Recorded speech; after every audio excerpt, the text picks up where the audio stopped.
हाय नमस्कार, कशा आहात तुम्ही? नक्कीच सगळे मजेत असाल. किती दिवस सहन करायचं? तुम्ही असो की मी असो, सहन सहन करत राहिलं तर जीवन बंद करावं लागतं ना, आपल्यामुळे दुसऱ्यालाही करावं लागतं. अशीच एक घटना घरात झाली. ते म्हणजे एक सामाजिक मुद्दा आहे म्हणून सांगा असं वाटतोय. व्हिडिओला आधी एक लाईक करा आणि नंतर नक्कीच एक कमेंट करा आणि जास्तीत जास्त शेअर करा.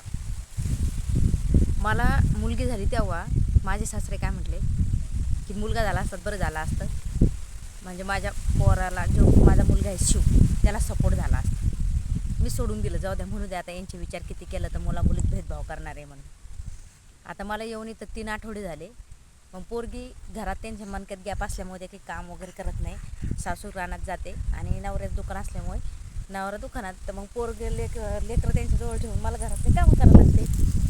तर मग मी पोरगी त्यांच्याजवळ ठेवून घरातलं काम करत असताना मी ऑब्झर्व म्हणजे लक्ष देऊन होते की यांचं काय चाललं काय नाही. तर त्यांचं काय चालू होता विषय, माझं जे पोरगं आहे त्याला टी व्ही लावून देणे, मोठा आवाज करणे, पोरगी झोपलेली असते तरी डिस्टर्ब करणे.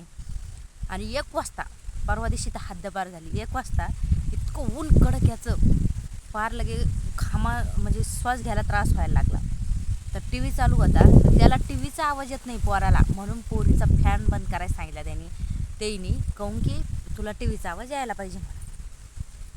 म्हणजे प्रत्येक गोष्ट असं थोडासा त्या पोरावर जास्त, म्हणजे पोरावर जास्त लक्ष द्यायचं, पोरीवर कमी लक्ष द्यायचं. मग हे गोष्टी मी पाहत होते आणि हे मला कुठंतरी खटकलं.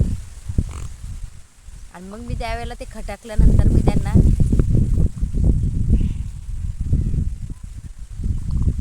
घरी गेल्यावर करायची ना, मला ते कुठंतरी खटकलं.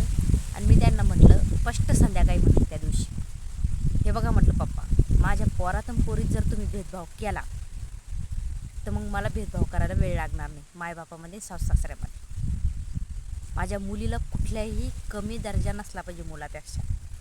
मग आज जर मी त्या गोष्टी सहन केल्या असत्या, एक लेडीज असून माझ्या मुलीच्या बाबतीत, तर तिलाही तशीच सवय लागली असते, तिनं तिच्या मुलीच्या बाबतीतही तसंच सहन केलं असतं. आणि माझ्या लेकीला का म्हणजे दुय्यम दर्जा, आज बरोबरीची माझी प्रत्येक ठिकाणी मुलगी बरोबरीची आहे, सगळ्या गोष्टी आहे.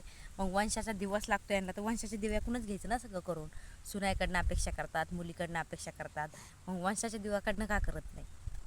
मी डायरेक्ट सांगितलं की मग आता मला हे चालणार नाही, माझ्या मुलीसोबत बिलकुल पोरा इतकंच प्रेम करायचं असलं तर, नाहीतर मग दोन्हीवरही प्रेम करू नका. मुलगी आहे म्हणून तिच्यावर कमी प्रेम आणि मुलगा आहे म्हणून त्याला जास्त प्राधान्य कोणत्याच गोष्टीत द्यायचं नाही. सगळ्यांना स्पष्ट सांगितलं. बरोबर केलं की नाही नक्की कमेंट करून सांगा. कारण मी स्वतःच्या डोळ्यांनी आणि थोड्याफार प्रमाणात माझ्या आईवडिलांचं पण बघितलेलं आहे आणि भरपूर लोकांचं स्वतःच्या डोळ्यांनी बघितलं आहे. वंशाच्या दिव्याला जास्तच असं धरून ठेवायचं, वारा लागू नये म्हणून, आणि मुलगी अशी वाऱ्यावर सोडून द्यायची, तरीही ती विजत. व्हिडिओ आवडल्यास लाईक करा आणि जास्तीत जास्त शेअर करा. आणि तुमच्या बाबतीतही जसा असा अनुभव आला असेल तर नक्की कमेंट करा.